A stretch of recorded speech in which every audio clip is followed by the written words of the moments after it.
You've probably heard that marijuana isn't good for kids, but what does that actually mean? To answer that question, let's take a closer look at the endocannabinoid system to see exactly what it does, what marijuana does to it, and what that does to you. Spread throughout the brain, the endocannabinoid system is a biological system made up of chemical messengers called endocannabinoids, cellular receptors that communicate with endocannabinoids, and enzymes that break down endocannabinoids after they've delivered their messages. As endocannabinoids communicate with receptors throughout your body, they create balance and help regulate many body and brain functions, such as helping with memory, coping with stress, pain, and anxiety, and keeping hunger, body temperature, motor coordination, and alertness in balance.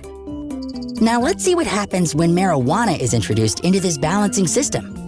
Made from a plant called cannabis, marijuana can be smoked, vaporized, or ingested through food or drink. Marijuana contains a chemical called tetrahydrocannabinol, also known as THC. Since THC's chemical structure is similar to naturally occurring endocannabinoids, the body allows THC to attach to endocannabinoid receptors in the brain. When THC enters the body, it overwhelms the endocannabinoid system, attaching to cannabinoid receptors and throwing the body and brain off balance, preventing endocannabinoids in your brain from doing their jobs. Endocannabinoids work like a well-conducted and highly synchronized orchestra, with each one playing at a particular time and place in harmony. When THC is introduced, the precise coordination is lost and thrown off. The endocannabinoids can no longer do their special job.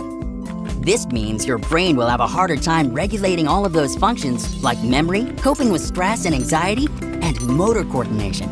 Plus, when using marijuana, some people may experience fear, anxiety, paranoia, or memory loss.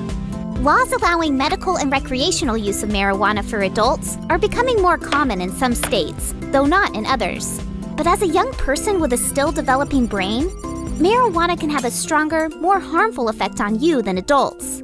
In fact, research has shown that young people who chronically use marijuana, especially highly potent marijuana, increase their risk of cognitive and memory damage, serious mental illnesses like depression and psychosis, and addiction to alcohol or other drugs in adulthood. Learning the facts can help you make healthy decisions. So say yes to a healthy lifestyle and no to underage marijuana use.